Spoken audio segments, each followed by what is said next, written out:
الفاتحة.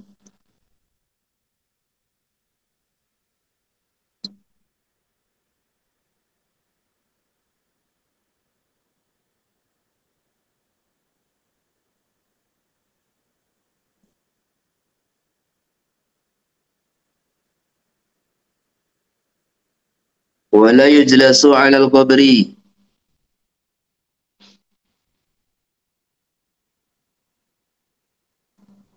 Bismillahirrahmanirrahim. Nahmadu wa nusalli wa nusallimu ala rasulil karim. Subhanaka la ilma lana illa ma 'allamtana innaka antal alimul hakim.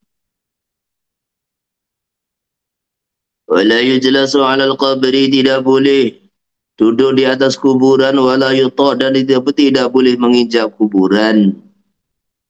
Jadi di sini biasa dalam kitab fikih ini kitab hukum, memakai la nafi, tapi artinya la nahi. Jadi di situ la yang dipakai itu la nafi, tapi maknanya itu nahi. Tidak boleh duduk di atas kuburan, juga tidak boleh menginjakkan kaki di atas kuburan, kecuali darurat. Di antara darurat, umpamanya contohnya kita ini membawa mayit, kemudian tidak bisa lewat kecuali menginjak kuburan, itu namanya darurat. Kita mau ziarah pada satu kuburan, tidak bisa lewat kecuali menginjak kuburan yang lain, itu namanya darurat. Terus yang kedua, kata la di sini, larangan di sini li tahrim atau lil karohah. Itu memang ada dua pendapat. Sebagian pendapat mengatakan sebagian pendapat mengatakan ini haram. Haram duduk di atas kuburan, haram menginjakkan kaki di atas kuburan orang Islam, kuburan orang-orang yang dihormati, kuburan orang Islam yang dihormati, maksudnya dimuliakan, kecuali darurat. Ini pendapat pertama. Kemudian pendapat kedua, ini pendapat yang paling kuat, ini pendapat yang muktamad, bahwa larangan di sini adalah lil karohah. Hukumnya makruh, tidak sampai haram. Nah, adapun mengenai hadis yang ada dalam riwayat Muslim yang dinukil dari Imam Nawawi dalam kitab Riyadhus Shalihin, la ayyajlisa ahadukum ala jamratin fatakhlusa ila jildihi khairun lahu min ayyajlisa ala qabrin. Sungguh seorang di antara kalian duduk di atas bara api, kemudian bara api itu menembus sampai ke kulitnya, ke tubuhnya, itu lebih baik daripada duduk di atas kuburan. Nah ini diantara kata para ulama ahli usul, diantara susunan kalam yang disampaikan oleh Allah dan Rasulnya yang bisa mengarah kepada makna tahrim, yaitu adalah adanya ancaman. Man ghasyana falaysa minna, itu namanya ancaman.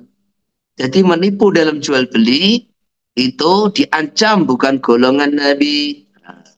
Diancam, ini adalah bukan yang dicontohkan Nabi. Sehingga menipu dalam jual beli itu haram. Dan di sini juga begitu. Ada ancaman bahwasanya kalian duduk di atas bara api tembus sampai ke kulitnya, lebih baik daripada duduk di atas kuburan orang Islam yang dihormati atau dimuliakan, dilindungi, maksudnya gitu. Jadi yang dilindungi. Menunjukkan ini haram, tetapi Yang kedua, pendapatnya makruh. Hadis ini diartikan, menurut pendapat yang kedua yang muktamad, hadis ini diartikan yang dilarang, yang diharamkan itu adalah duduk untuk qada'ul hajat. Jadi duduk di atas kuburan, kemudian BAB atau kencing, lah ini haram. Haram bil ijma' ini. Adapun sekedar duduk, duduk atau menginjak kuburan orang Islam yang dimuliakan itu, maksudnya dimuliakan di sini bukan harus tokoh, bukan, maksudnya dilindungi lah. Jadi kuburan orang Islam yang dilindungi ini adalah pendapat yang mutamat, hukumnya makruh, tidak sampai haram. Yang diharamkan adalah kencing atau berak di atasnya. Jadi kalau ada kata-kata dalam fikih itu muhtaram, kata muhtaram itu maksudnya umat orang Islam yang dilindungi, bukan tarikus sholah, maksudnya begitu, bukan tarikus sholah. Tarikus sholah itu kan dipenggal kepalanya, kan? Bukan tarikus sholah, bukan zani muhson. Ini namanya orang-orang yang tidak dilindungi, maksudnya begitu. Wa yaqrubu zairuhu ka qurbihi minhu hayyan. Kemudian disunahkan bagi orang yang ziarah ke kubur untuk dia mendekat ke kuburnya sebagaimana dia mendekat kepada mayit dikala masih hidup. Jadi kita ziarah kubur ini sebagaimana kita ini duduk mendekat dulu dikala dia masih hidup. Maka disunnahkan ketika ziarah kubur itu mendekat kepada mayit yang kita ziarahi, keluarga kita, orang tua, ataupun sanak famili. Ini satu perkara yang disunahkan dalam Islam. Kemudian yang ketiga, wa taziyatu sunnatun qabla dafnihi wa ba'dahu salasata ayamin. Nah, sekarang bagaimana hukum takziah? Takziah itu sunnah. Baik sebelum proses pemakaman mayit ataupun selepas pemakaman mayit maksimal 3 hari. Kenapa? Biasanya orang tuh kalau selepas 3 hari ini rasa susahnya, rasa kesedihannya ini sudah mulai pudar. Kalau ada orang datang menyampaikan takziah, itu dikhawatirkan mengingatkan kembali musibah yang menimpa dia. Jadi takziah ini maksimal ya kira-kira 3 hari dihitung dari sejak kematian mayit. Jadi saya ulangi, karena takziah itu apa toh? Definisi takziah. Definisi takziah bukan kita harus datang ke tempatnya ngobrol malah jelasnya, bukan. Takziah itu tasliyah. Arti takziah itu adalah tasliyah, yaitu mengucapkan kata-kata yang bisa menghibur orang yang kena musibah, menyampaikan kata-kata yang bisa menghibur, menjadikan support, penyemangat bagi orang yang tertimpa musibah. Itu namanya takziah. Umpamanya ada orang anaknya meninggal dunia, maka kita sampaikan kepada dia yang sabar, semoga Allah limpahkan pahala kepada Anda, kepada antum. Masya Allah, semoga Allah jadikan anak tadi yang kecil meninggal dunia menjadi simpanan di akhirat, menjadi istiqbal di padang mahsyar yang akan membawakan minuman dari surga kepada orang tuanya. Itu namanya takziah. Ada orang keluarganya meninggal, semoga Allah ampuni ini keluarga antum yang meninggal dunia, dan semoga Allah limpahkan pahala yang melimpah yang besar kepada keluarganya, kepada antum, kepada keluarganya, dan semoga Allah ganti ini musibah menjadi rahmat dan pengampunan Allah yang tanpa batas, yang tidak ada batasnya. Maksudnya menjadi satu kenikmatan, semoga Allah rubah ini musibah menjadi rahmat dan kasih sayang dan kenikmatan matanya tanpa batas gitu. Itu namanya takziah. Jadi jangan sekali-kali orang kena musibah malah tanya, ini kronologinya bagaimana tuh? Tadi kok kena musibah, tinggal dunia, cerita bagaimana? Ketabrak mobil, tadi kenapa? Lah, ini bukan menghibur, ini namanya menambah susah. Jadi nanti itu bertemu kepada orang yang kena musibah di mana saja, di jalan, di masjid, di pasar, di sawah. Maka nanti dalam madzhab Syafi'i itu duduk bergerombol ngerumuni ke mayit. Nah, jadi ini makruh sebetulnya. Dia itu ya sudah, orang yang kena musibah kita temui di mana saja, di masjid, di gereja, di jalan, di pasar, di sawah, sampaikan kata-kata yang memberikan support, sampaikan kata-kata yang menghibur, sampaikan kata-kata yang bisa meringankan beban kesedihan dia.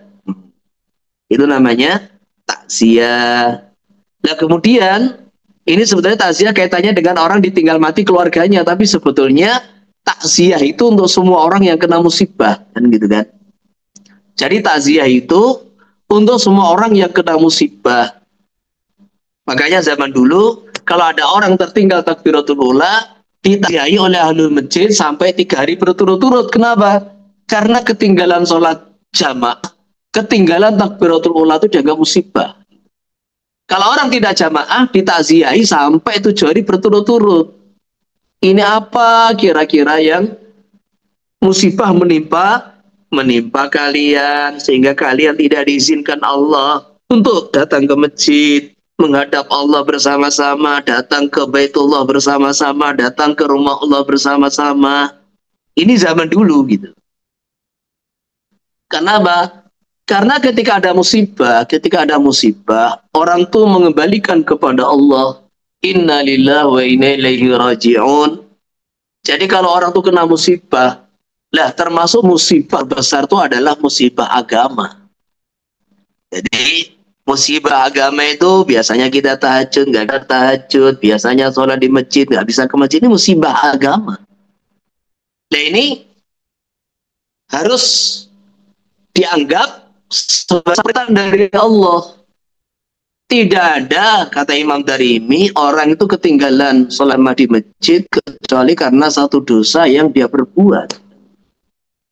Maka ini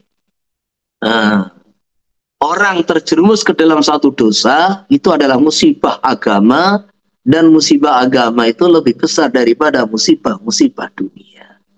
Maka perlu dikasih support, kata-kata yang membuat dia semangat, kata membuat dia bangkit dari keterpurukan.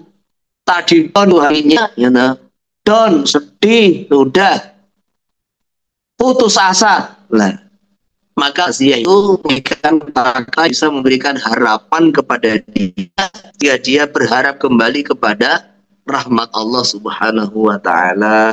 Itu namanya takziah. Harus di dalam takziah ini kita memilih kata-kata yang tepat kepada orang yang tersebut, gitu loh. Milih kata-kata yang tepat kepada orang yang kena musibah tersebut. Jadi takziah itu sunnah, baik sebelum pemahaman atau lepasnya pada hari.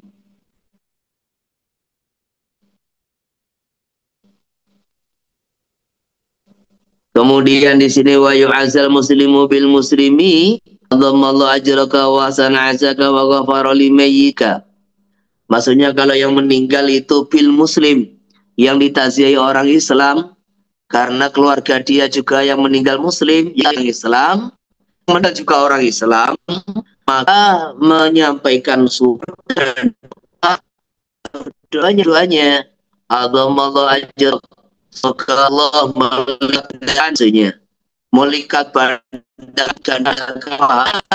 dalam musibah yang Allah menunda wasana azaka nanti kerjaan kebaikan dari sebabkan pahala Anda karena sabar karena musibah ini. Jadi orang kena musibah itu sudah sabar dalam musibah, maka pahala yang lain. musibah itu sendiri sudah membawa pahala. Lah kemudian apa itu sabar menghadapi musibah, ridho menghadapi musibah,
Afwan, suaranya hilang ya,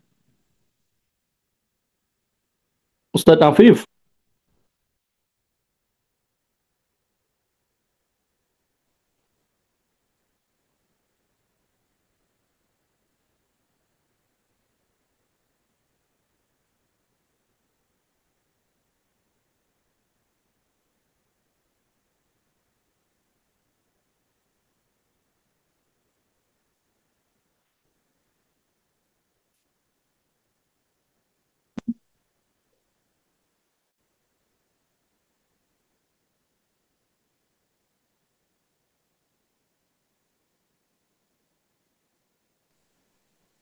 Beliau sudah terkeluar ini, udah nggak ada di dalam. Iya nih, suaranya hilang nih. Tiba-tiba hilang.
Tadi mati mulai mana tadi?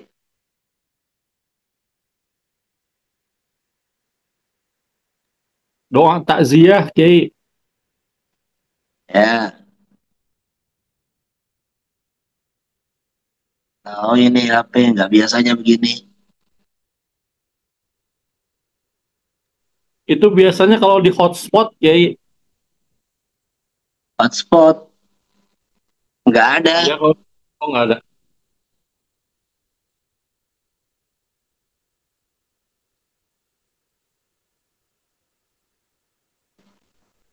Yes, ya.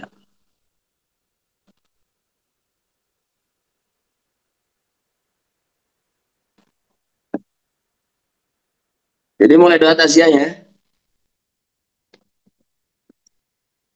Bismillahirrahmanirrahim. Wa zu'ayu yu'azza muslimu bil muslimi.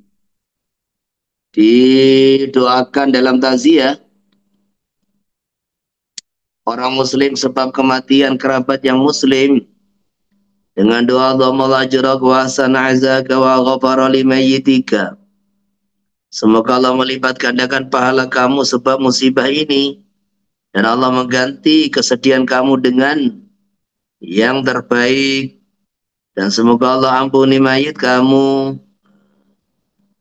Jadi pendapat Imam Syafi'i radhiyallahu an dan pendapat Ahlussunnah wal Jamaah di dalam musibah itu ada pahala sendiri. Kemudian orang yang bersabar menghadapi musibah ada pahala sendiri. Jadi musibah itu mendatangkan pahala, kesabaran dalam musibah itu juga meningkatkan derajatnya, mendatangkan pahala yang lain. Jadi seperti itu. Wabil kabiri Allah jaraka wa sabaraka.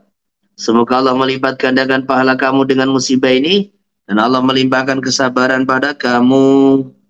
Tidak boleh mendoakan mayit yang kafir.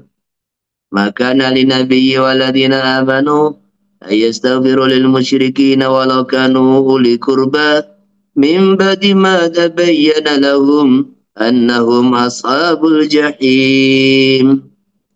Tidak boleh bagi Nabi dan orang-orang beriman untuk memohon ampun kepada orang-orang musyrik selepas mereka terbukti jelas termasuk penduduk neraka jahim. Bagaimana cara mengetahui mereka ini dipastikan menjadi ahli neraka? Bi an matu ala syirkihim wa kufrihim. Mereka meninggal dunia dalam kondisi kufur dan syirik. Nah, tidak boleh. Jadi kita ini takziah kepada teman, kepada tetangga, teman, ini orang Islam, tapi yang meninggal salah satu keluarganya yang kafir, boleh. Yang didoakan siapa? Yang didoakan orang yang muslim tadi, dikasih support, dikasih doa. Wal kafiru bil muslimin, dan sebaliknya. Ini yang meninggal orang Islam, yang ditaziahi adalah kerabatnya yang kafir. Maka yang didoakan adalah si mayyit. Ghafarallahu limayyitika. Semoga Allah ampuni mayit kamu. Wahsana azaka. Dan Allah mengganti kesedihan kamu dengan yang terbaik. Nah kalau boleh enggak ini kita punya kerabat, punya tetangga, apa itu dia kafir, yang meninggal juga kafir, yang ditaziahi tetangga yang kafir, atau punya kerabat yang kafir, yang meninggal juga kerabatnya yang kafir, boleh, boleh. Yang penting jangan mendoakan mayit yang kafir. Kita boleh mendoakan ini, mendoakan orang kafir, didoakan supaya dapat hidayah kan gitu kan, boleh. Termasuk ini Hasanallah azaka. Semoga Allah mengganti kesedihan kamu dengan nikmat yang terbaik, nikmat yang bagus. Di antara ditafsiri, mungkin ditafsiri iman gitu. Jadi kalau kita tidak ada harapan, orang kafir yang ditaziahi masuk Islam ini boleh. Tetapi kalau bahkan bisa jadi sunnah, kalau ada harapan orang kafir yang ditaziahi ini bisa masuk Islam.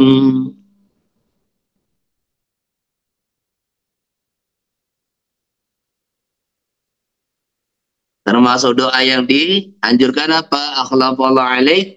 Semoga Allah mengganti yang terbaik, yang lebih baik daripada yang Allah ambil. Di antaranya begitu. Jadi semoga Allah mengganti yang lebih baik daripada Allah ambil. Mungkin sekarang yang meninggal adalah anaknya yang kafir. Nanti Allah ganti anak yang akhirnya malah masuk Islam. Umpamanya begitu. Wa yajuzul buka alaihi qabla al-mauti wa ba'dahu. Bagaimana hukum menangisi? Menangisi mayit? Jawabnya boleh. Sekedar menangis, orang sedih, mengungkapkan kesedihan, berurai air mata, hatinya sedih, air mata berlinangan. Maka ini boleh, baik sebelum meninggal dunia ataupun selepas meninggal dunia, dengan catatan tangisan yang masih mengikuti batasan-batasan syariat. Maka dalam satu riwayat, baginda Nabi Sallallahu Alaihi Wasallam juga menangis sampai berurai air mata ketika meninggal putranya Ibrahim. Maka ada orang bertanya, ya Rasulullah, Tuhan juga menangis. Maka beliau bersabda, Innal aina tadma' wal qalbu yahzan wa la naqulu illa ma yurdi rabbana. Boleh mata itu meneteskan air mata, boleh hati bersedih, tapi kami tidak akan mengatakan kata-kata kecuali yang membuat ridho Tuhan kami. Jadi sekedar menangis, hati bersedih, kena musibah, saudaranya meninggal itu wajar gitu loh.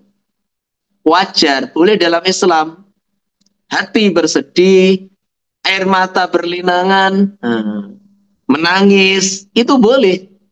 Yang tidak boleh jangan mengatakan kata-kata yang kata-kata tersebut tidak diridhoi oleh Allah dan Rasulnya.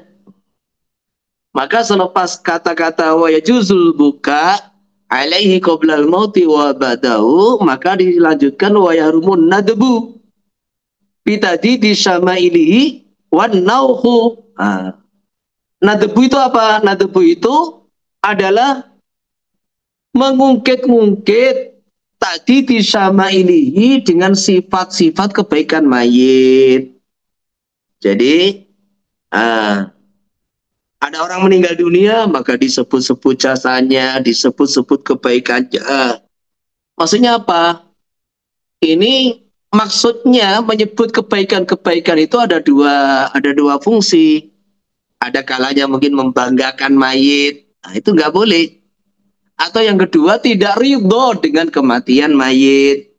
Sehingga dia ingat-ingat itu jasanya sebagai tanda saya ini tidak ridho, maksudnya. Tidak ikhlas, belum bisa ikhlas dengan kematian mayit. Nah, maka ini haram. Lawan nahu ini menyampaikan nadab tadi, menyampaikan kata-kata mengungkit-ungkit kebaikan mayit, ya, dengan kata-kata teriakan yang keras, itu namanya nauh. Wal jaza'u, kemudian jaza itu apa? Jaza itu satu sikap sedih yang berlebihan yang menunjukkan dia tidak taslim ridho dengan keputusan Allah, sehingga bidorbi sodrihi, dipukul-pukul dadanya, dipukul-pukul pipinya, dipukul-pukul kepalanya, dirobek-robek bajunya, sebagai ekspresi hatinya itu belum siap. Hatinya itu belum siap menerima takdir Allah Subhanahu wa Ta'ala. Maka kalau orang kena musibah, saya ulangi, sekedar menangis, berlinangan air mata, senggukan, ini tidak dilarang, ini manusiawi, masih wajar. Islam tidak melarang. Tapi kalau sudah melontarkan kata-kata yang menunjukkan bahwa dia tidak ridho dengan kematian mayit, teriak-teriak, kemudian jaza, merobek-robek bajunya, mukul-mukul dirinya, sebagai ekspresi hati ini belum siap menerima takdir Allah kematian mayit. Ini semua tradisi-tradisi zaman jahiliyah yang bertentangan dengan ajaran Islam. Tidak boleh, tidak boleh.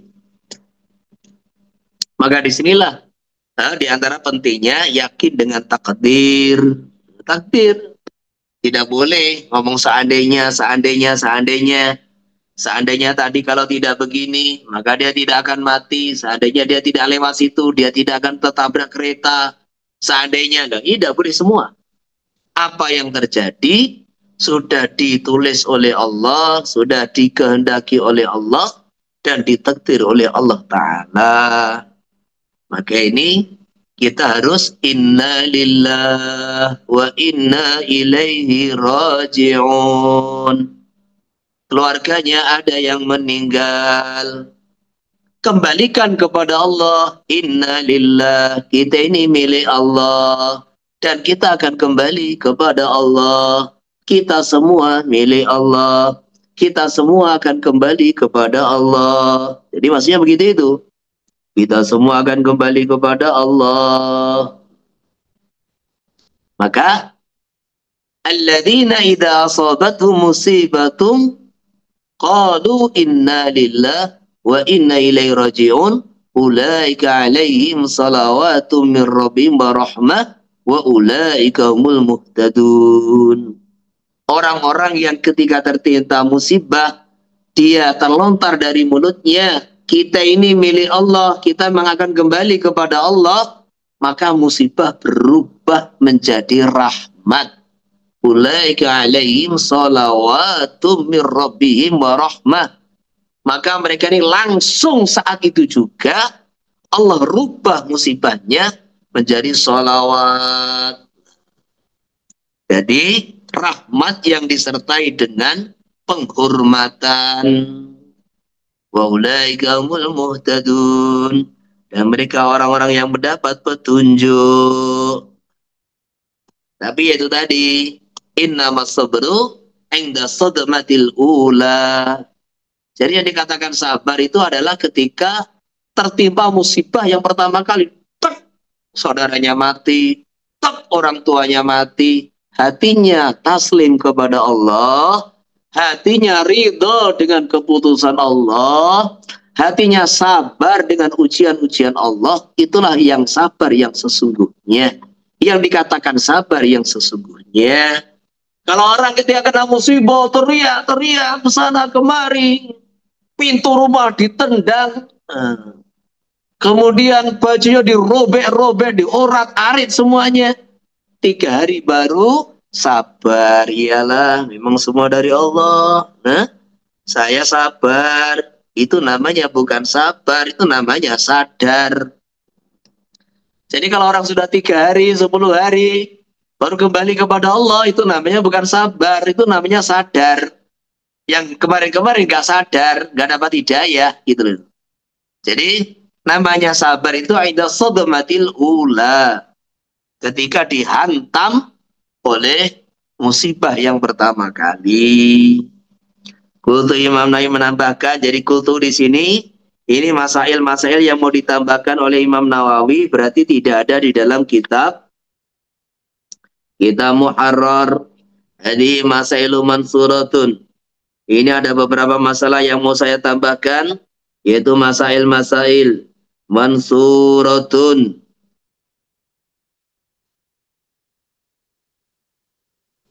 Maksudnya itu pisah-pisah, tapi berkaitan dengan bab janazah. Jadi ini pembahasan ini pisah-pisah, tetapi semua berkaitan dengan janazah.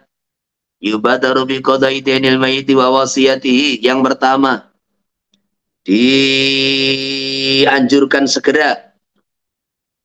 Jadi segera, dianjurkan segera untuk melunasi hutang-hutangnya mayit dan menunaikan wasiat-wasiatnya. Jadi jiwa seorang mukmin walaupun dia mati syahid, ini akan tertahan, tidak bisa menempati derajat dia yang mulia. Bahkan dia tidak akan bisa masuk surga kalau dia mati syahid, sehingga hutang-hutangnya dilunasi. Selama hutang-hutang belum dilunasi, maka dia tertahan dari mencapai derajat yang Allah sediakan di sisinya. Maka kalau ada orang meninggal dunia, ini segera dilunasi hutang-hutangnya dan segera ditunaikan wasiat-wasiatnya. Dan ini nanti kalau dalam bab mawaris dijelaskan, bahwa harta peninggalan mayit itu tidak boleh ditasarufkan oleh wali waris selama hutang-hutangnya belum dilunasi. Jadi selama hutang-hutangnya belum dilunasi, maka ini entah hutang itu mustagrik atau ghairu mustagrik, entah hutangnya itu sama dengan nilai tarikatul mayit, harta pusakanya atau lebih sedikit, maka ini sebagaimana marhun, barang marhun nggak bisa dipindah tangan, nggak bisa dijual oleh rohin selama hutang murtahin belum dilunasi. Nah, begitu pula di sini, ini hutang-hutang mayit selama belum dilunasi oleh ahli waris, entah dilunasi dari tarikatul mayit, entah dilunasi dari hartanya ahli waris, maka yang penting selama hutang belum dilunasi, harta peninggalan mayit tidak boleh dibagi-bagi. Jadi disunahkan segera melunasi hutang-hutangnya. Wa yukrahu tamanil mauti lidarri nazala bihi lali fitnati dinin. Kemudian bagaimana hukumnya berharap kematian. Jadi ketika ada orang tuh sedih menghadapi ujian bertubi-tubi, maka dia ini pengen mati, pengen segera dijemput nyawanya oleh Allah Ta'ala. Lah orang pengen mati, doa ya Allah cabut nyawa saya, berharap-harap pengen cepat mati. Ini hukumnya bagaimana secara fikih? Ditafsil. Kalau harapan dia itu karena musibah-musibah duniawi, karena kemiskinan, karena dibully orang, umpamanya, nggak betah dibully orang, nggak betah itu menghadapi tetangga-tetangga, mungkin nggak betah menghadapi teman-teman yang julid. Nah, nggak betah karena kesempitan rezeki, nggak betah karena penyakit-penyakit yang menimpanya. Nah, kalau ini urusan dunia yang dia khawatirkan, maka tamanil maut hukumnya makruh. Tetapi kalau dia berharap kematian itu karena fitnah agama, maksudnya apa? Ya Allah, kok zaman semakin merosot, ini agama semakin merosot, saya khawatir kalau umur panjang tidak bisa istiqomah mengamalkan agama. Saya khawatir kalau umur panjang gak kuat mengamalkan agama. Ya Allah, begitu banyak maksiat di mana-mana. Ya Allah, cabutlah nyawa saya. Jadi berharap kematian itu karena khawatir akan datangnya fitnah-fitnah yang akan merusak agama dia. Nah yang begini ini hukumnya tidak makruh. Boleh, nggak makruh. Jadi ini dua perincian. Nah, yang terbaik bagaimana? Yang terbaik doa. Diajarkan itu dalam hadis Bukhari Muslim, la yatamannayanna ahadukumul maut lidurrin asabahu. Jangan salah satu dari kalian ini pengen berharap kematian karena musibah-musibah dunia yang menimpa dia. Fa in kana la budda fa'ilan, kalau dia tidak bisa menghindari, wis nggak kuat ini menghadapi kehidupan, hendaklah dia baca doa ini. Allahumma hayyini maka nadil hayatu khairali wa tawaffani maka nadil wafatu khairali. Jadi kalau kita ini menghadapi musibah rizki, musibah dunia lah, nggak kuat, memang hatinya nggak kuat, doa seperti ini. Ya Allah, panjangkan umurku apabila panjangnya umur itu masih baik bagi saya. Dan cabutlah nyawaku apabila kematian itu lebih baik bagi saya. Jadi istikharah ini minta petunjuk. Kalau memang kematian lebih baik, cabutlah nyawaku ya Allah. Kalau memang hidup itu lebih baik, ya Allah, hidupkanlah, panjangkanlah umurku. Doa. Jadi minta petunjuk kepada Allah Subhanahu wa Ta'ala. Terus yang kedua, berikutnya, Bagaimana hukum berobat? Jadi di antara ujian yang biasanya membawa seseorang kepada kematian itu apa? Yaitu penyakit. Entah penyakit dohir, penyakit dalam. Ini penyakit ini di antara asbab yang bersamaan, di antara asbab yang bersamaan akhirnya membawa seseorang kepada kematian. Maka ketika orang itu ditimpa ujian-ujian berupa penyakit, maka boleh tidak dia berobat? Nah, jawabnya boleh, bahkan sunnah. Gitu loh. Jadi berobat itu sunnah. Berobat itu tidak melawan takdir. Kenapa? Karena penyakit itu ya takdir Allah. Sembuhnya penyakit dengan obat itu ya takdir Allah. Bukan karena obat itu sendiri.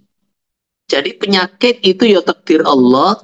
Ditentukan oleh Allah. Sembuhnya penyakit ketika datang obat bersamaan dengan datangnya obat. Itu juga takdir Allah.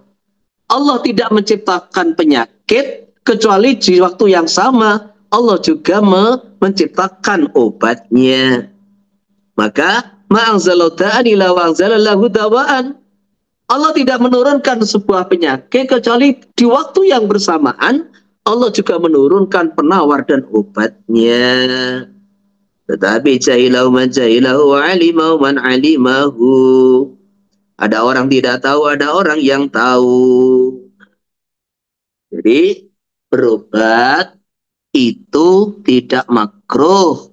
Berobat itu tidak makruh. Berobat tidak boleh disimpulkan bahwa orang berobat itu menentang takdir, tidak gitu loh. Jadi berobat itu bagian dari ikhtiar gitu loh. Ikhtiar. Penyakit itu takdir Allah, penyakit itu ujian dari Allah. Entah Allah bertujuan untuk meningkatkan derajat kita atau Allah bertujuan untuk menghapus dosa-dosa kita, maka sikap seorang hamba berobat, ikhtiar mencari kesembuhan, itu tidak boleh dikatakan itu bagian dari menentang takdir Allah. Enggak. Jadi ikhtiar itu ya syariat. Menentang takdir itu adalah hati. Selama dalam berobat ini, saya berobat ya karena perintah Allah. Saya berobat ya karena perintah Nabi. Ini perintah Nabi, ya sudah. Cuma, ikrahuhu alaihi. Ini penting. Jadi kalau ada orang sakit, terkadang nggak mau diobati. Ada orang sakit, nggak mau diobati. Maka jangan dipaksa. Kamu minum ini, kamu minum ini, kamu minum ini. Jangan dipaksa. Memaksa obat kepada orang yang sakit itu makruh, gitu loh. Memaksa makan kepada orang yang sakit itu juga makruh. Jadi jangan dipaksa. Kenapa? Terkadang orang sakit itu punya rasa tersendiri dalam sakitnya, gitu loh.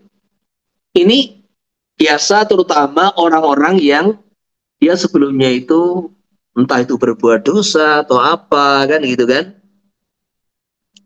Kemudian Allah kasih sakit. Tiba-tiba di dalam sakitnya itu dia rasakan sholatnya kok tambah khusyuk, zikirnya kok tambah terasa sampai ke lubuk hati, ke hati yang paling dalam. Ketika dia menyebut nama Allah kok rasanya beda. Ketika sholat itu rasanya beda. Akhirnya apa? Masya Allah. Ternyata sakit ini tidak selamanya. Sakit itu musibah. Terkadang sakit itu adalah bagian dari rahmat Allah yang Allah berikan kepada hambanya. Ini saya sakit, kok merasakan amal itu jadi enak, lezat. Maka anaknya datang, Pak, minum obat. Nanti dulu. Ini loh Pak, minum obat, biar cepat sembuh. Ya, nanti. Jadi di saat dia ini menikmati itu rasa sakit, dengan sakit itu bisa menikmati Allah buka kelezatan dalam sholat, kelezatan dalam ibadah, kelezatan dalam zikir. Maka di sini terkadang orang sakit itu nggak mau diobati gitu loh, nggak mau diobati. Nah, gitu. Atau terkadang ketika sakit itu dia rasakan, ya Allah, ini adalah karena dosa-dosa saya. Selama ini saya berbuat begini, begini, begini. Selama ini saya teledor dalam mengamalkan perintah-perintahmu. Selama ini saya melanggar aturan-aturan laranganmu, kan gitu kan. Sehingga ketika di saat sakit itu dia dibuka hatinya untuk bertaubat. Nah, tiba-tiba ada orang menawari obat. Ya nanti lah. Jadi maka terkadang orang tuh menolak obat, bukan istilahnya dia gak mau sembuh, bukan. Ada momen-momen tertentu, kondisi-kondisi tertentu, hal ahwal hati seseorang di saat sakit itu betul-betul lembut, merasakan itu amal agama itu yang tidak pernah dia rasakan di saat dia sehat. Nah gitu loh. Makanya disitulah apa itu, ketika orang sakit tidak mau minum obat atau apa itu jangan dipaksa. Lah terus gimana? Ya didoakan yang terbaik, udah gitu aja. Lah begitu dalam kita dalam berobat ini, kalau kita sendiri yang sakit, jangan berobat ini ada rasa kita ini menentang apa yang diputus oleh Allah. Sakit ini Allah yang mentakdir, sakit ini Allah yang mengendaki. Jadi jangan sampai terkadang kita ini juga berlebihan, mentang-mentang baca kitab, berobat itu sunnah. Wis, berobat sana, nggak sembuh. Juekel, kita ini piye to ki?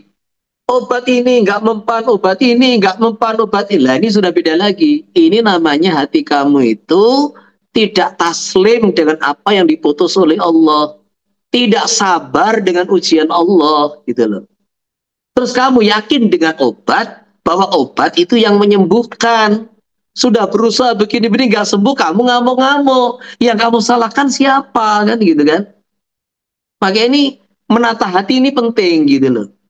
Menata hati ini penting, baik ini kita sebagai pasien yang sakit, atau kita ini juga orang yang sedang merawat orang sakit. Nah gitu, ini penting semuanya. Jadi saya ulangi, berobat itu sunnah, karena ini diperintahkan oleh baginda Nabi Sallallahu Alaihi Wasallam, dan berobat itu tidak melawan takdir, tapi berobat itu ikhtiar. Salah satu asbab adiyah yang menjadi asbab ya kesembuhan daripada penyakit, karena Allah tidak menciptakan penyakit kecuali ada obatnya. Allah juga menciptakan obatnya. Maka ketika bertemu antara obat dengan penyakit, disitulah bersamaan dengan pertemuannya Allah akan mentakdir kesembuhan bagi si sakit. Begitu. Maka keyakinan tetap kepada Allah. Sakit dari Allah, kesembuhan dari Allah. Ini cuma sekedar ikhtiar, perintah baginda Nabi Sallallahu Alaihi Wasallam. Nah, tetapi jangan berlebihan. Maka kata Kiai Wazir rahimahullah ketika menjelaskan itu makruhnya berobat dengan kayun. Kayun itu besi panas diceskan di telapak kaki. Nah, kenapa ini makruh kata beliau? Karena ini jenis pengobatan yang berlebihan gitu. Jadi jenis pengobatan yang berlebihan. Yang seolah-olah itu istilahnya itu tidak sabar dengan apa yang ditakdir oleh Allah Subhanahu wa taala. Maka berobat itu ya yang wajar-wajar saja. Minum obat dokter ya nggak salah. Ini bekam, ini habatus sauda, ini madu, ya sudah berobat. Sembuh, ya takdir Allah. Belum sembuh, ya takdir Allah. Berarti dosa-dosa saya belum habis. Sangka baik kepada Allah. Sangka baik kepada Allah ini menata hati ini penting gitu loh. Kita berobat, ini perintah baginda Nabi. Kalau dengan datangnya obat, ternyata ini memang obat yang diciptakan Allah untuk kesembuhan, ya alhamdulillah sembuh dengan izin Allah. Kalau ternyata obat ini bukan jodohnya, ini penyakit, ya tetap sabar, ridho dengan keputusan Allah, jangan terus-terus suloh. Nah, karena terkadang ini istilahnya orang memahami syariat, berobat sunnah ketika nggak sembuh, kayak orang ngamuk. Ini saya sudah dokter spesialis, obat mahal sudah saya beli semua, nggak ada yang. Nah itulah ketika Anda ini ta'alluq kepada makhluk, ta'alluq kepada materi-materi, Anda lupa kepada Allah, maka Allah serahkan, Allah biarkan. Allah tidak ridho dengan begitu itu. Maka berobat itu yang wajar. Dan ini masalah pengobatan ini dulu kita ngaji kitab Jawahir Bukhari, ini satu pelajaran penting yang saya nggak akan pernah lupa dari Kiai Zairon itu. Dalam kitab Jawahir Bukhari itu kan ada satu hadis mengenai pengobatan. Nah, terus beliau itu loh masalah lalat itu. Jadi dalam lalat itu ada dua sayap, satu sayap membawa racun, lah satu sayap membawa penawarnya. Kalau dia jatuh ke air, maka sayap yang beracun yang dijatuhkan lebih dulu. Maka disunahkan oleh baginda Nabi ditenggelamkan sekalian. Nah, supaya sayap yang satunya yang membawa penawar itu jadi penawar. Maka udah cerita ada seorang dokter namanya Dokter Hemping tuh siapa itu. Udah cerita. Dari beberapa hadis yang dia baca itu diantara pengobatan yang diajarkan Islam, diantara pengobatan yang diajarkan dalam agama itu Islam itu apa? Biasanya antara obat dengan penyakit itu tidak jauh. Kayak itu tadi sayap lalat itu tadi. Contohnya penelitian ya durian. Durian ini terkadang panas di perut. Nah, penawarnya apa? Air putih letakkan di kulitnya, diminum. Nah, begitu diantaranya. Jadi biasanya obat itu tidak jauh. Orang Jawa ya obatnya tidak jauh dari Jawa, gitu loh. Sehingga kita ini nggak perlu berobat ke luar negeri, itu nggak perlu, gitu. Nggak perlu. Terlalu jauh-jauh nggak perlu. Obat itu tidak jauh dari kita. Penyakit yang menimpa kita itu biasanya obatnya nggak jauh. Cuma jahilahu man jahilahu wa alimahu man alimahu. Terkadang kita belum tahu di mana letaknya itu obat. Nah, gitu loh. Jadi makanya dalam berobat ini ya ikhtiar, tapi jangan berlebihan. Tetap kita ini jaga hati, ridho kepada keputusan Allah, sangka baik dengan apa yang Allah putuskan, kan gitu kan? Tetap sangka baik, kan gitu kan? Kalau sembuh alhamdulillah, belum sembuh ya alhamdulillah. Berarti Allah akan naikkan derajat kita, Allah akan hapus dosa-dosa kita, kan gitu kan? Jangan sampai kita ini ikhtiar terus melampaui batas sampai timbul dalam hati tidak ridho dengan penyakit yang Allah berikan kepada kita, tidak sabar dengan penyakit yang Allah berikan kepada kita, gitu. Ini kaitan dengan hukum. Belum nanti itu tadi terkadang Allah buka ini futuh-futuh dalam hati, kelezatan-kelezatan dalam hati di saat seseorang itu mengalami penyakit-penyakit. Bahkan ini pengalaman kekasih-kekasih Allah sebelum diangkat derajatnya itu biasanya dikasih penyakit-penyakit berat gitu. Sebagai pembersihan. Jadi ini pengalaman beberapa aulia, beberapa wali Allah. Sebelum dia dikasih satu makom oleh Allah, satu derajat tertentu oleh Allah, itu mesti kebanyakan dikasih penyakit yang berat begitu. Berat. Untuk membersihkan semua kesalahan-kesalahan dia. Ini sudah saya lihat sendiri ada beberapa contohnya. Terus kemudian wa yajuzu li alil mayyiti wa nabiyyin takbilu wajhihi. Bagaimana hukum mencium kening mayit? Jawabnya boleh. Keluarganya, teman dekatnya, kawan-kawannya. Ini boleh semua. Sebagaimana baginda Nabi sallallahu alaihi wasallam mencium keningnya Sayyidina Uthman bin Mad'un, saudara sesusuan baginda Nabi. Sebagaimana Sayyidina Abu Bakar mencium kening baginda Nabi sallallahu alaihi wasallam. Tibta hayyan wa tibta mayyita. Nah. Jadi ini boleh. Wala basa bil ilm bi mawdili shalah wa ghairiha bi khilafi dail jahiliyah. Nah, bagaimana hukum mengumumkan kematian di speaker? Inna lillahi wa inna ilaihi raji'un, telah meninggal dunia fulan bin fulan. Hukumnya bagaimana? Ditafsil. Kalau tujuannya itu iklam, pemberitahuan kematian supaya orang-orang mensolatinya, maka itu boleh. Boleh. Jadi tujuannya supaya orang-orang mensolatinya itu boleh. Bahkan kila dianjurkan gitu loh. Tetapi kalau yang tujuannya itu na'yul jahiliyah, yaitu apa? Na'yul jahiliyah itu mengumandangkan kematian mayit itu disebut-sebut mafakhir, syama'il, sifat-sifat dia, jasa-jasa dia, kehebatan-kehebatan dia, itu tidak boleh. Itu yang dilarang oleh baginda Nabi Sallallahu Alaihi Wasallam. Jadi kenapa ini dibolehkan? Itu ilam lissalah, karena semakin banyak orang yang mensolati itu semakin baik. Dalam sebuah hadis tidak ada orang meninggal dunia disolati 40 orang, satu riwayat 100 orang. Setiap orang memohonkan ampunan untuk mayit, setiap orang memohonkan syafaat untuk mayit, kecuali syafaat mereka semua pasti akan diterima oleh Allah Subhanahu wa taala. Maka ini usahakan salat jenazah ini tidak kurang dari 40, tidak kurang daripada 100 orang. Wala yang duru al-ghasilu min badani illa qadra ajadi min gharil aurati. Tidak boleh orang yang memandikan mayit, tidak boleh memandang dari badan mayit kecuali sekedar perlunya dari selain aurat. Jadi nggak boleh dia mandang auratnya, gitu loh, nggak boleh. Nggak boleh mandang auratnya. Tetapi kalau menyentuh, itu tadi tangannya dibungkus. Jadi dia hanya boleh memandang selain aurat seperlunya saja. Wa man ta'adara ghusluhu yummima. Sekarang kalau ada mayit tidak bisa dimandikan. Contohnya kebakaran, bakar gosong. Ini kalau dimandikan hancur. Nah, umpamanya begitu. Lah mayit semacam ini ditayamumkan.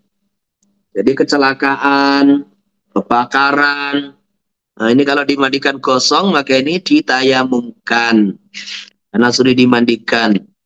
Wa yughassalu al-junubu wal haidu al-mayyita. Ini ada cetakan Mughni ini ada tambahan wawu-wawunya salah itu. Jadi di cetakan lain tidak ada wawu. Jadi wa yughassalu al-junubu wal haidu al-mayyita bila karahatin. Ini sering yang ditanyakan, Pak, bagaimana orang junub, orang haid, orang lagi nifas ikut memandikan keluarganya yang meninggal dunia? Boleh, tidak makruh. Jadi orang junub, orang haid ini juga orang suci sebetulnya, gitu loh. Bukan orang najis, gitu loh. Maka dia memandikan mayit boleh dan tidak makruh. La wa mata, ketika orang meninggal dunia sebaliknya, kalau dia yang jadi mayit, orang junub, orang haid yang meninggal, ghusila ghuslan wahidan faqat, tidak wajib mandinya harus 2 kali, mandi karena junubnya dan mandi karena dia sebagai mayit, enggak. Cukup mandi sekali. Mandi sekali, yo diniatkan untuk memandikan mayit, yo diniatkan untuk mandi junub. Wa yakun al-ghuslu aminan. Hendaklah orang yang memandikan ini, jadi tadi wa yughsilu, wa yaghsilu ya, jadi bukan wa yughsil. Wa yaghsilu al-junubu wal haidu al-mayyita. Wa yaghsilu aja sudah, bukan wa yughsil. Wa yakun al-ghasilu aminan, adalah orang yang memandikan ini bisa dipercaya, orang yang bisa dipercaya. Apa yang dimaksud aminan?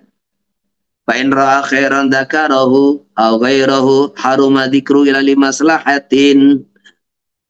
Jadi orang yang memandikan mayit ini adalah orang yang bisa dipercaya. Apa yang dimaksud dipercaya? Kalau dia melihat kebaikan-kebaikan, wajahnya bersinar, mayitnya wangi, nah, disunahkan diceritakan kepada orang-orang. Tetapi kalau yang dia lihat ini sebaliknya, ini kok bau atau mayitnya ini busuk, nah, wajahnya hitam, jangan diceritakan, itu membuka aib. Tidak boleh, haram hukumnya diceritakan, wajib ditutupi itu aib. Illa limaslahatin, kecuali kalau diceritakan itu ada maslahat dalam agama. Contohnya yang dimandikan orang ahlul bid'ah. Jadi seorang tokoh yang mengajak umat kepada kesesatan, namanya itu ahlul bid'ah. Jadi ini orang-orang kayak, ini orang-orang yang mengajarkan ajaran-ajaran Islam tapi diselewengkan, gitu kan? Ya orang Syiah, namanya itu Syiah yang mengkafir-kafirkan sahabat, gitu. Orang yang mengkafir-kafirkan para a'imah, mengkafir-kafirkan, itu kebanyakan orang Islam, jamaah-jamaah takfiri itu namanya. Kemudian meninggal dunia, dilihat ada tanda-tanda yang tidak baik, itu diceritakan tujuannya bukan untuk membuka aib. Jadi orang ahlul bid'ah itu kalau ada kejanggalan-kejanggalan, tanda-tanda tidak baik diceritakan supaya jadi pelajaran bagi umat. Kamu jangan mengikuti orang ini lagi. Ini mati dalam kondisi su'ul khotimah. Contohnya lagi pelaku-pelaku riba. Jadi para pelaku riba, mamanya itu yang diceritakan itu ada orang ini ya direktur bank gitu. Amalannya baik, tetapi suatu hari ternyata ada 2 orang mati bareng. Di kampung itu 2 orang meninggal bareng. Maka dibuat dua lubang, 2 liang kubur. Lah, si pelaku riba ini, direktur bank ini, dimakamkan lebih dulu. Makamkan lebih dulu. Ternyata keliru. Keluarganya nggak terima, harus dibongkar. Baru dibongkar sudah hancur mayatnya, kan gitu kan. Nah begini ini, biar jadi pelajaran, bahwa kalian ini jangan meremehkan, itu dosanya riba. Jadi ini diceritakan supaya jadi pelajaran, begitu itu.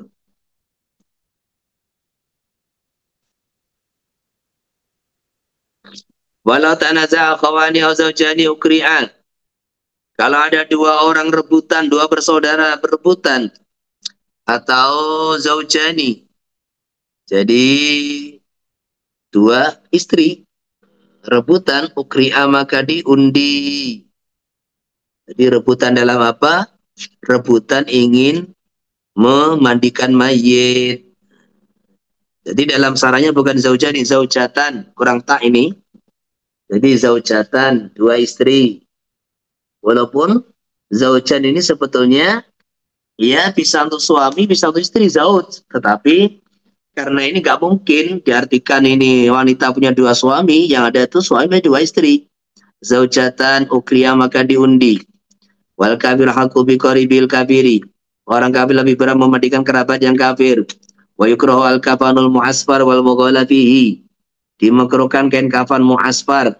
Jadi yang diwarnai dengan musfur.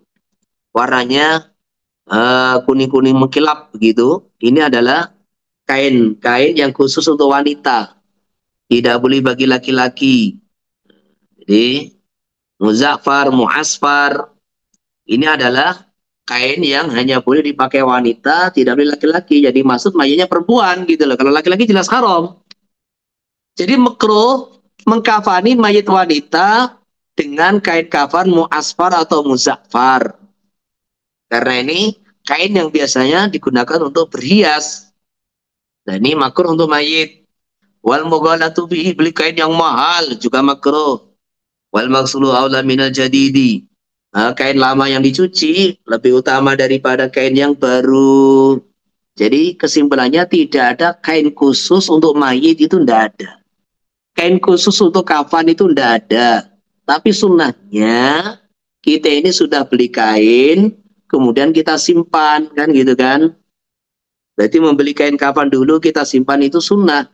Itu sunnah. Jadi kain yang mungkin sudah dipakai buat sajadah sholat, buat ngaji. Dan kemudian kain itu diwasiatkan nanti digunakan untuk kain kafan. Dan sebelum dipakai dicuci dulu. Nah, maka itu lebih baik daripada beli baru. Wasobiyu kabaligin fitafini bi aswabin. Tata cara mengkafani mayat kecil yang belum balik sama dengan orang balik, yaitu dengan beberapa lapis kain. Wal khanutu mustahabun. Memakai kayu cendana, minyak wangi cendana itu disunatkan. Wakila wajibun, bahkan satu pendapat ada yang wajibkan. Wala yahmilul janazata ila rijal. Bahwa ingkana unsa, tidak boleh membawa jenazah kecuali laki-laki. Walaupun mayatnya itu perempuan, tapi ini sunnah. Jadi sunnahnya tidak membawa jenazah kecuali laki-laki. Sunnahnya yang bawa itu cuma laki-laki walaupun mayatnya perempuan. Wa yahrumu hamlu ala hayatin muzriyatin wa hayatin yukhafu minna sukutuha. Tidak boleh membawa jenazah dengan cara muzilatin yang menghinakan mayit, merendahkan mayit, atau dengan cara yang dikhawatirkan dia jatuh dari keranda. Jadi jenazah itu harus dimuliakan, ya dimasukkan keranda, dibawa seperti yang diceritakan kemarin. Jangan dibawa, mamanya digendong, udah digendong satu orang pakai sepeda motor bawa ke kuburan, digendong pakai motor gitu sudah, itu namanya kan tidak memuliakan mayit. Wa yudabulil marati ma yasturuha katabudin. Disunahkan bagi wanita ada perkara yang menutupi dirinya seperti peti. Jadi selain dibungkus kain kafan, dibungkus lagi dengan ya kayak itu keranda itu. Jangan terlihat langsung oleh orang banyak. Wala yukrahu ar-rukubu birruju'inha. Jadi kalau berangkat ke kuburan sunahnya berjalan kaki. Kalau kembali dari kuburan nggak apa-apa naik kendaraan, boleh, nggak makruh. Tapi kalau menuju ke arah kuburan itu tidak baik. Wala basabiti bail muslimi janazata qaribil kafiri. Boleh orang Islam mengikuti jenazah proses pemakaman. Jadi orang Islam mengikuti mengiringi jenazah kerabatnya yang kafir. Jadi kalau bukan kerabatnya nggak boleh. Walaupun ini ada khilafiyat. Wa yukrahu ala ghatubil janazati wa tibau wa binarin. Dimakruhkan ngobrol gaduh ketika mengiringi jenazah. Jadi di saat bersama dengan jenazah jangan banyak ngobrol, jangan banyak ngomong, jangan bikin gaduh, dengan zikir, dengan tafakur bahwa semua akan meninggal dunia.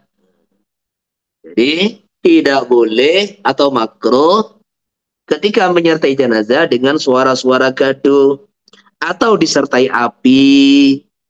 Makanya sebagian ulama mengatakan makruh memakamkan mayit di malam hari. Ini sebagian ulama. Kenapa? Karena kalau Anda memakamkan mayit di malam hari, otomatis nanti akan bawa api. Dan bawa api menyertai mayit itu makruh. Tapi yang utama tidak makruh gitu loh. Jadi memakamkan mayit di malam hari itu tidak makruh. Karena memang sunnahnya ketika sudah selesai semua, selesai sholat, selesai semua proses itu penanganan jenazah selesai, maka dianjurkan segera menguburkan mayit itu segera. Jadi kalau meninggalnya maunya itu asar, maghrib, ya segera ketika sudah disolati, kerabatnya sudah datang semua, udah segera dimakamkan. Jadi sunnahnya begitu itu.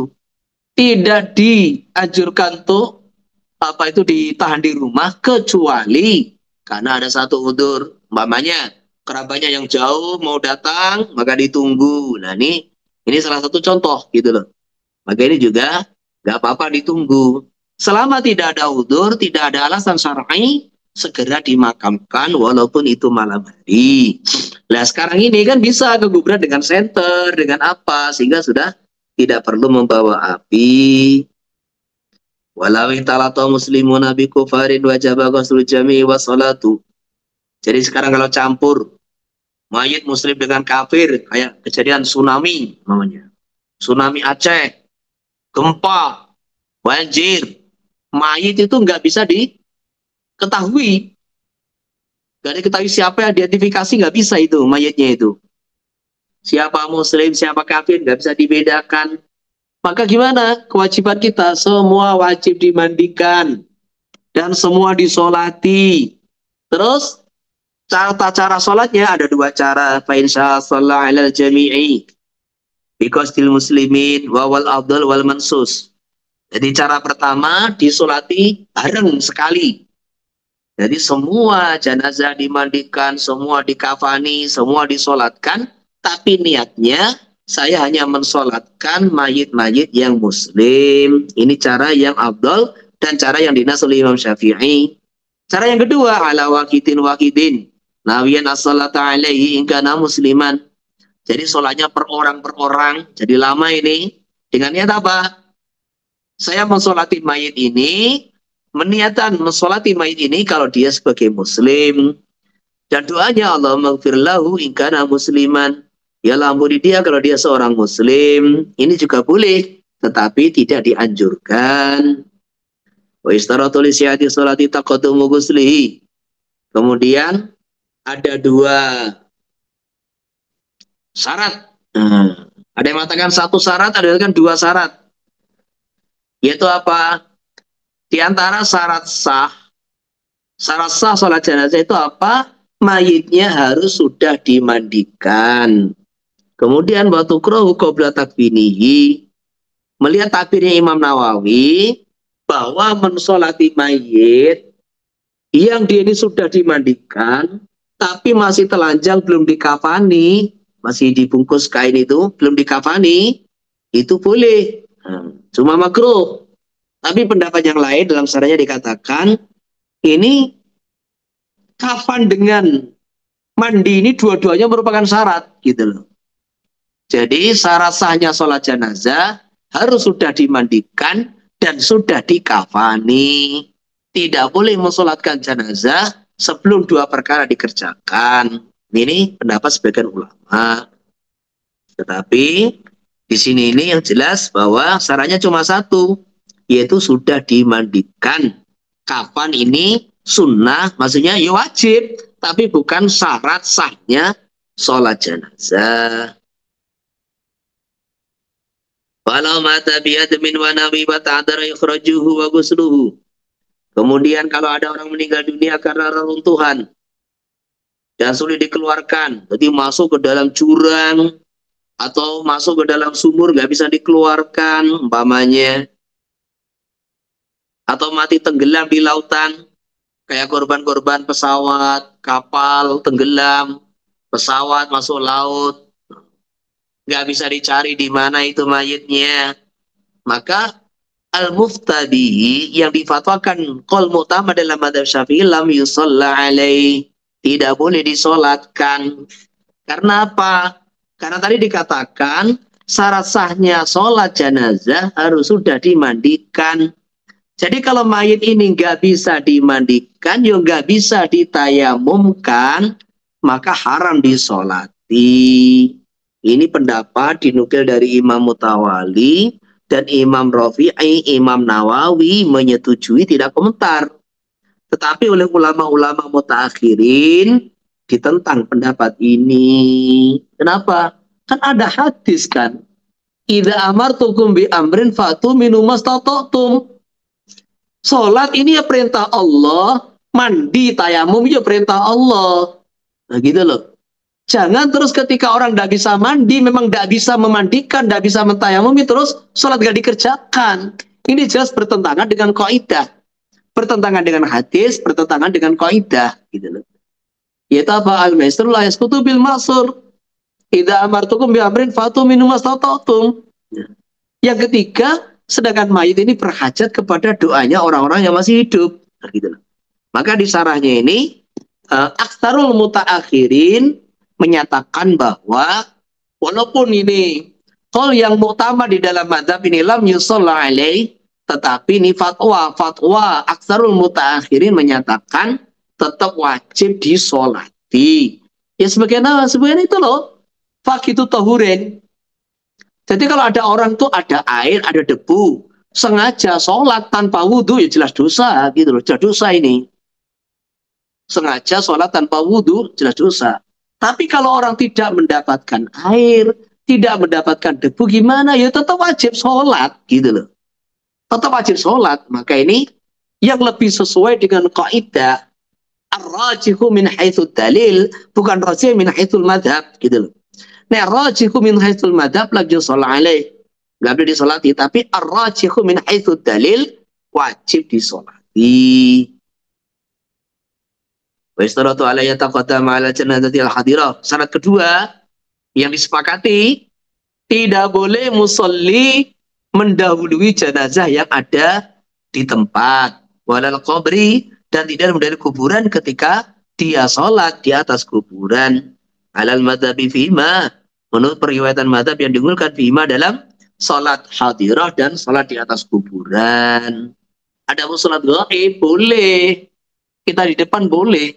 Kita di Temboro, kemudian mayitnya di Binong, mayitnya di Mospati, Madiun, Surabaya, Sholawat sih boleh.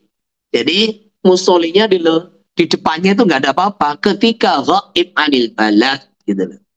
Adapun mayit yang hadirah, mayit yang hadir atau sholatnya di atas kuburan, tidak boleh musolli di depan mayit. Ini nggak boleh, ini syarat kedua. Wa tajuzu sholatu alaihi bil masjidi. Boleh mensolati mayit di dalam masjid. Boleh. Dan ini ada hadisnya gitu loh. Ada hadisnya. Jadi kalau kita melihat yang sering dikerjakan baginda Nabi Sallallahu Alaihi Wasallam itu kan ada namanya babul janazah yang ada di sebelah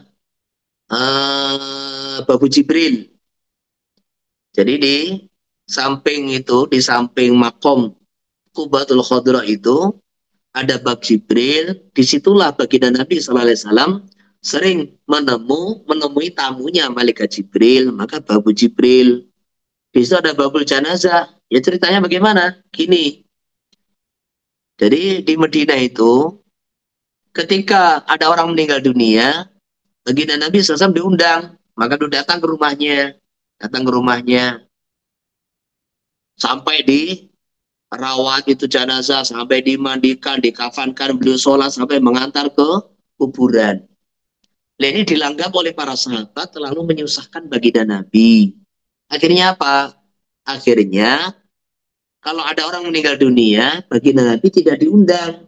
Tetapi para sahabat membawa mayit, membotong, dipikul, dibawa ke dekat rumah Nabi, supaya baginda Nabi mensolati di situ. Maka ada namanya babul janazah. Disitulah ketika ada orang meninggal dunia, maka mayit dibawa ke situ dan baginda Nabi Sallallahu Alaihi Wasallam mensolati di situ. Lah letaknya babul janazah itu di samping rumah istri-istri Nabi, di luar Masjid Nabawi di zaman itu, gitu loh.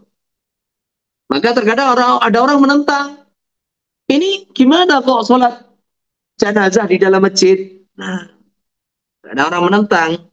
Maka diingatkan oleh Sayyidah Aisyah radhiyallahu anha bahwa pernah di zaman Nabi ini Nabi mensolati jenazah di dalam masjid. Jadi nggak ada masalah gitu loh, nggak ada masalah. Wa idza sulliya wa yusanu jadu suhufihim salasatan faksara. Disunahkan menjadikan barisan sholat jenazah minimal 3 baris atau lebih. Wa idza sulliya alaihi fa'adara man lam yusalli sholat. Kalau dia sudah disolati oleh beberapa orang, satu jamaah, fa'adara man lam yusalli, kemudian datang orang yang belum mensolati, sholat tetap dianjurkan mensolati. Wa man sholat, walaupun ini fardu kifayah sudah gugur dengan jamaah yang pertama, orang yang pertama.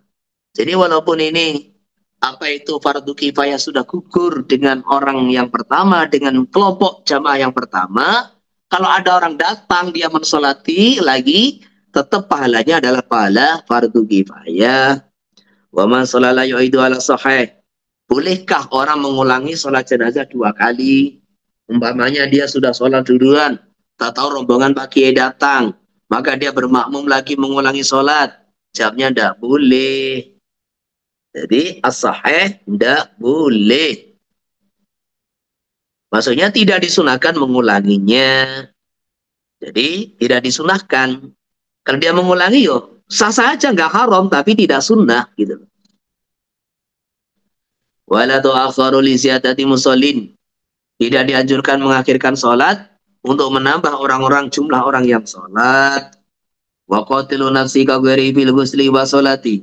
Orang Islam yang bunuh diri seperti yang lain di dalam cara memandikan dan mensolatinya. Jadi ini penting ya. Ada satu kejadian di zaman baginda Nabi Sallallahu Alaihi Wasallam bahwasanya ada orang meninggal dunia karena bunuh diri. Maka baginda Nabi Sallallahu Alaihi Wasallam tidak mau mensolati, tapi beliau perintahkan para sahabat mensolati. Ini maksudnya gimana? Ini Nabi itu yang memberikan pelajaran kepada para sahabat. Jadi kalau ada orang pelaku maksiat meninggal dunia, yang penting dia adalah orang Islam, tetap wajib disolati. Tapi tokoh agama jangan ikut mensolati, supaya jadi pelajaran bagi yang lain, gitu loh. Jadi baginda Nabi SAW tidak mensolati orang yang bunuh diri di zamannya. tetapi beliau perintahkan sahabat untuk tetap mensolati. Jadi maksudnya seperti itu. Maka selama orang itu masih Islam, walaupun dia mati dalam kondisi maksiat, matinya bunuh diri, ada orang mati pas di klub malam, ada orang mati itu pas pacaran, kan gitu kan? Mati pas pacaran, ada yang mati kecelakaan bersama pacarnya. Nah, bukan istrinya, bukan suaminya. Nah, ini walaupun dia mati dalam kondisi maksiat, selama dia ini orang Islam, tetap itu dirawat sebagaimana orang Islam. Jadi seperti itu. Walau nawal imamu sholat ghaibin. Kalau imam niatnya sholat ghaib, wal makmum sholat hadirin. Makmum niatnya sholat mayit yang ada di situ. Atau akasa sebaliknya, jasa maka boleh. Sebagaimana makmum sholat duhur, imamnya sholat asar, boleh. Wadanu bil makbarati abdalu. Menguburkan di kuburan itu lebih utama daripada di rumah. Bahkan ada yang mengatakan menguburkan mayit di rumah itu makruh. Walaupun baginda Nabi SAW itu dikuburkan di rumahnya. Jadi ketika baginda Nabi SAW itu meninggal, maka para sahabat itu ikhtilaf. Dimakamkan di mana? Ada yang usul dimakamkan di Mekah, ada yang usul di Madinah. Sampai tiba Sayyidina Abu Bakar As-Siddiq radhiyallahu anhu mengatakan, aku akan meriwayatkan satu hadis baginda Nabi mengenai masalah ini. Yaitu apa? Tidak ada seorang Nabi yang meninggal dunia di suatu tempat kecuali memang beliau menginginkan dimakamkan di tempat itu.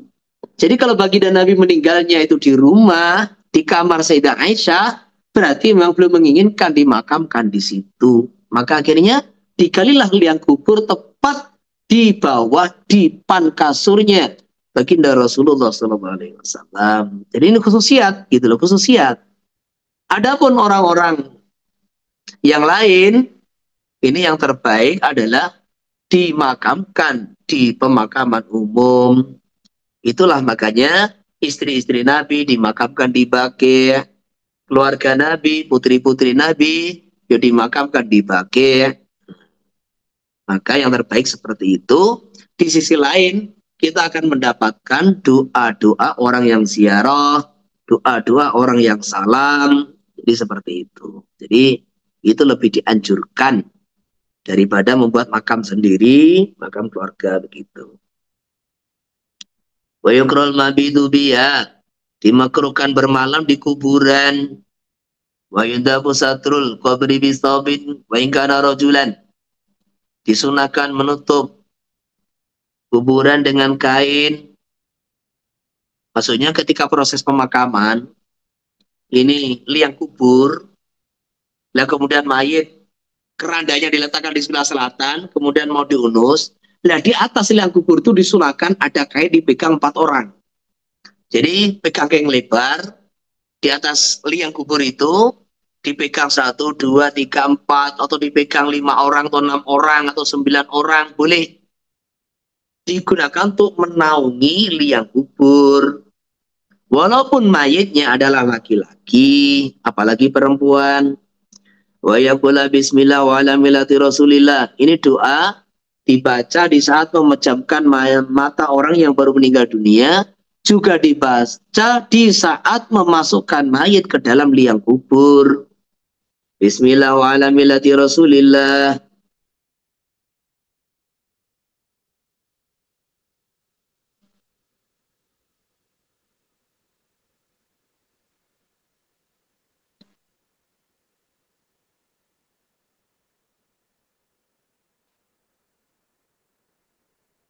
Wala yufrasu atau syai'un wala mikhadatun.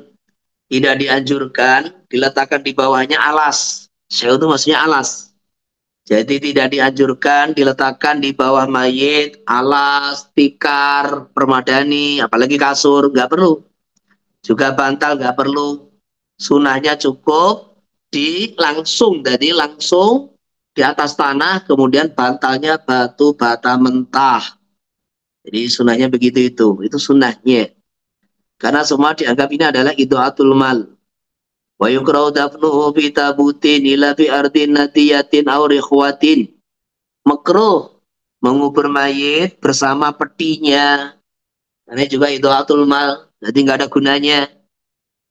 Beli mahal, 1 juta, 2 juta, cuma untuk dikubur. Jadi ini makruh. Memakamkan mayit bersama petinya. Kecuali tanahnya itu natiyah basah. Nanti tanahnya itu lembab, basah, atau gembur. Rikhwah itu gembur, dikhawatirkan longsor. Nah, maka boleh, nggak apa-apa. Bahkan ketika kondisi berair, memakai peti itu malah jadi wajib untuk menjaga kehormatan mayit. Wa yajuzu adamul lailan. Boleh menguburkan mayit di malam hari, yang penting tidak disertai api. Wa waqta karaahati salat, malam yataharrahu. Tidak apa-apa, maksudnya itu boleh memakamkan di waktu-waktu makruh salat selama dia tidak sengaja untuk menguburkan di waktu tersebut. Wa ghairuhuma afdalu, tetapi seandainya pemakaman itu dikerjakan di selain malam hari, di selain waktu karohah, itu lebih utama. Wa yukrahu tajsisul qabri wal bina'u wal kitabatu alaih. Termasuk yang makruh lagi apa? Jadi di semen, di kapur. Jadi kuburannya itu dikasih bangunan kayak semen, kapur. Termasuk itu pakai kicing. Kicing itu yang dari semen cocoran itu tidak boleh. Makruh. Jadi membangun, dikasih cungkup, dikasih kubah atau apa, semua makruh. Kasih tulisan, ya makruh. Walaupun ya fi makbaratin musabalatin hudima. Makruh itu kalau di tanahnya sendiri. Nah gitu loh. Jadi membangun kuburan, kasih semen, kasih apa, makruh itu kalau di tanahnya sendiri. Termasuk tanah sendiri itu apa? Pemakaman yang bila makam di situ harus beli. Nah, jadi pemakaman di kota yang itu tidak gratis. Di mana orang memakamkan di situ harus beli tanah sekian. Berarti termasuk makam pribadi walaupun di tempat umum. Nah ini makruh. Lah adapun musabala itu adalah pemakaman umum. Jadi milik masyarakat gitu loh, atau yang diwakafkan. Maka itu haram membangun di situ. Haram. Dan kalau dibangun wajib dirobohkan. Jadi ini perlu diketahui, saya ulangi, makruh membangun, makruh kasih semen. Ini kalau di tanah pribadi, termasuk tanah pribadi adalah pemakaman umum, tapi setiap tanah itu sudah dibeli. Sudah milik pribadi, termasuk tanah pribadi. Jadi, adapun pemakaman wakaf atau pemakaman milik bersama, milik masyarakat yang disediakan untuk umum, itu hukumnya haram. Ada dihancurkan. Terus ada sebagian ulama kecuali makomnya ulama, makamnya aulia, makamnya anbiya, makamnya orang-orang soleh. Nah, ini sebagian ulama membolehkan karena ta'zim kepada mereka. Tetapi sebagian tidak, tanpa terkecuali, semua tidak boleh. Jadi di pemakaman umum kemudian dibangun atau apa ini, walaupun itu makamnya aulia, makamnya ulama, ini sebagian ulama tetap tidak membolehkan, sebagian membolehkan. Maka termasuk ini daerah yang mengamalkan ini, aturan ini, saya itu kagum banget itu. Itu daerah Pekalongan, daerah Brebes, ini daerah Brebes Pekalongan ini, banyak di sana ini alumni-alumni Lirboyo itu juga. Jadi kita lihat itu pemakaman tuh tidak ada sama sekali yang dibangun, nggak ada. Ya sudah. Nah bagaimana Pak kalau ditulis ini supaya bisa diketahui kerabatnya? Nah kalau tujuannya seperti itu, ditulis namanya, tujuannya liyuzara qabruhu, tujuannya supaya diziarahi kuburnya, lah itu sebagian ulama membolehkan. Wa yundabu yurasal qabru bima'in. Sunahnya disiram kuburan selepas pemakaman, disiram pakai air.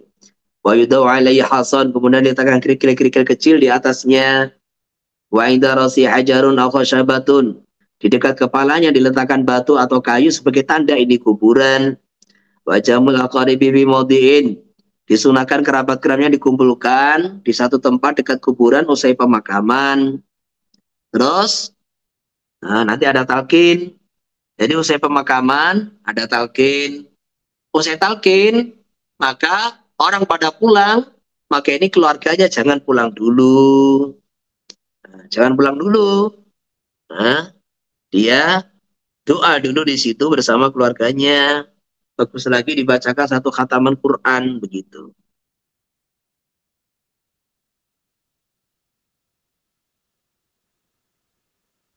Wa ziyaratul kubur rijal wa tuqlal nisa. Bagaimana hukum ziarah kubur? Ziarah kubur ini sunnahnya bagi laki-laki. Adapun bagi wanita terjadi perbedaan pendapat. Yang pertama makruh, qila tahrumu, yang kedua haram, qila tubahu, yang ketiga mubah. Kecuali itu ziarah kuburnya orang tua atau ziarah kuburnya aulia, ambia, ulama. Dan ini wanita boleh dengan catatan seperti dia mendatangi seperti sholat berjamaah. Jadi tidak boleh berhias, tidak boleh campur aduk laki-laki perempuan, begitu itu. Jadi kalau ziarah kubur itu kayak yang sekarang yang sebetulnya istilahnya itu wanita ziarah kubur, wali songo tapi cempanya campur aduk mamanya itu kan. Itu ya tidak dianjurkan gitu loh. Tidak dianjurkan lagi bagi wanita walaupun yang dia ziarah itu adalah para aulia. Karena cara yang dipakai itu campur aduk laki-laki perempuan. Dulu Sunan Ampel itu sini khusus laki-laki, yang di balik sono khusus perempuan. Sekarang sudah campur aduk, nggak bisa dikendalikan gitu. Dulu masih dipisah gitu. Allah. Jadi seandainya wanita mau ziarah kuburnya anbiya aulia, tetap disyaratkan tidak boleh berpakaian, pakai parfum, berhias yang bisa menimbulkan fitnah bagi laki-laki. Wa yusallimu zairu wa yaqra wa yad'u. Jadi salam 2 kali. Salam ketika masuk kuburan. Assalamualaikum dara qaumin mu'minin wa inna insyaallah bikum lahiqun wa sallallahu alaikumul afiyah. Kemudian ketika dekat kuburan orang yang diziarahi, salam kedua kali, salam khusus. Assalamualaikum. Kemudian sunnah baca Quran. Jadi ketika sunnahnya, ketika dia ini salam kepada mayit, ketika baca Quran di depan mayit, maka duduknya di sebelah barat, menghadap ke mukanya mayit. Duduk di sebelah barat, menghadap ke mukanya mayit. Nah, ketika berdoa, sunnahnya menghadap kiblat. Jadi pindah tempat di belakang mayit. Wa yakruhu manaqul mayit ila baladin akhar. Madzhab Syafi'i haram. Jadi memindah mayit ke kota lain. Jadi di mana dia meninggal dunia, ya di situ dimakamkan. Orang tuh meninggal di Kalimantan, ya sudah dimakamkan di Kalimantan. Meninggal di Jakarta, dimakamkan di Jakarta.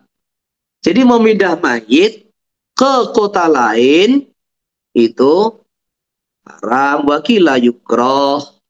Tapi ada yang mengatakan agak ringan yukroh, karena tidak ada satupun dalil yang memang sunnah Nabi SAW di mana orang meninggal dunia di situ dimakamkan gitu loh.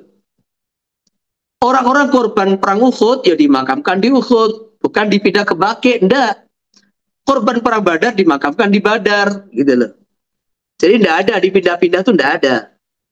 Itu ibunya baginda Nabi meninggal di perjalanan ya dimakamkan di situ sudah gitu loh.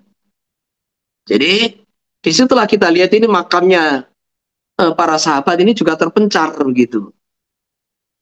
Maka dianggap bahwa tindakan ini yang dikerjakan oleh Nabi dan sahabat ini memberikan apa itu faedah, memberikan kesan bahwa memindah mayit ke kota lain itu haram.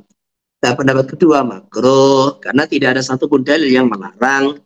Illa yakuna bi qurbi Makkah awil Madinah, kecuali di dekat Makkah Madinah atau Baitul Maqdis, maka malah boleh bahkan sunnah. Bukan sekedar boleh, Makan sunnah. Wa nafsu ba'da dafnihi.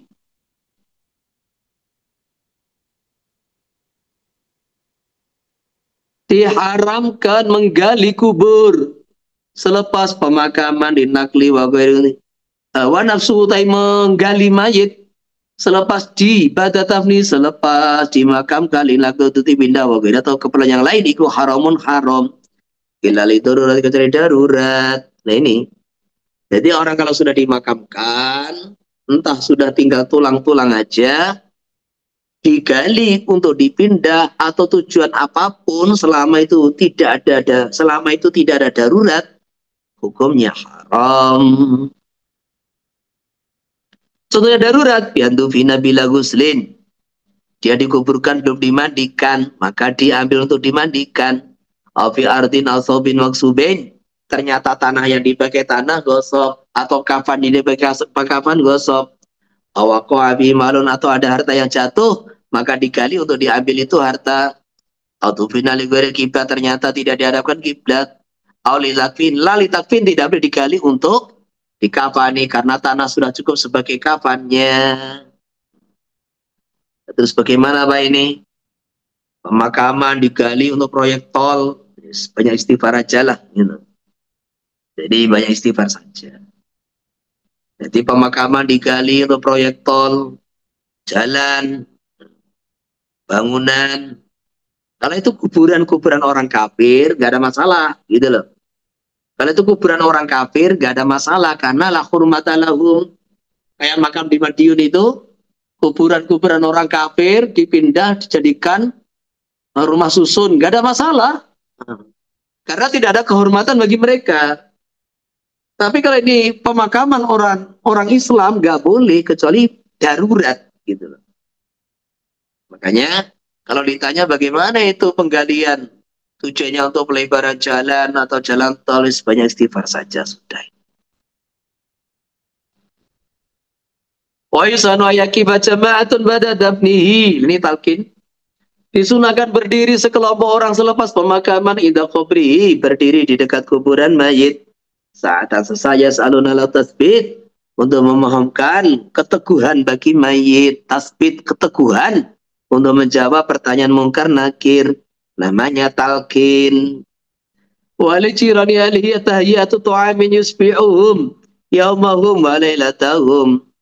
Disunahkan bagi tetangganya, keluarga mayit, menyediakan makanan yang mengenyangkan mereka di hari itu dan malamnya. Jadi keluarga mayit sudah capek, sudah sedih, jangan direpotkan suruh masak-masak, jangan. Tetapi tetangga-tetangganya, keluarganya mayit itulah disunahkan memasak masakan nasi, lauk pauk, kemudian diberikan kepada keluarga mayit di hari itu dan malamnya, karena mereka sibuk dengan kesedihan. Nah kalau di Jawa, di negara kita, itu yang masak ya tetangganya gitu loh. Tetangganya bawa beras, bawa apa, makanan, dimasak oleh tetangganya. Cuma masaknya di rumahnya keluarga mayit.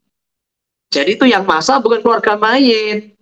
Yang masak tetangga-tetangganya, bahan makanan juga dari bantuan-bantuan tetangganya. Cuma bedanya masaknya di tempatnya keluarganya mayit. Jadi nggak masuk larangan ini gitu loh. Nggak masuk perkara yang makruh. Wa yulaku alaihi bil akal, dan mereka akan dipaksa untuk makan karena orang sedih biasanya nggak mau makan.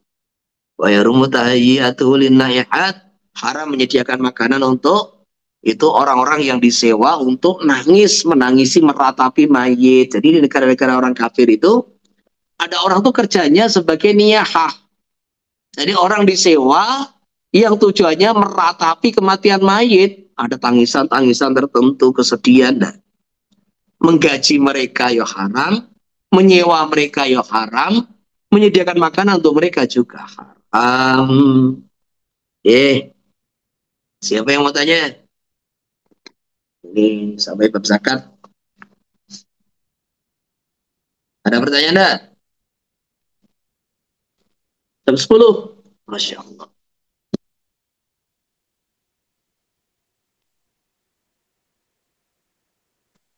Itu speaker, ada yang dibuka kan?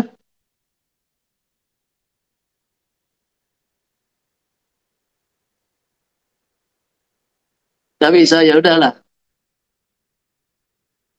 Nanti kalau ada pertanyaan ditulis saja di WA.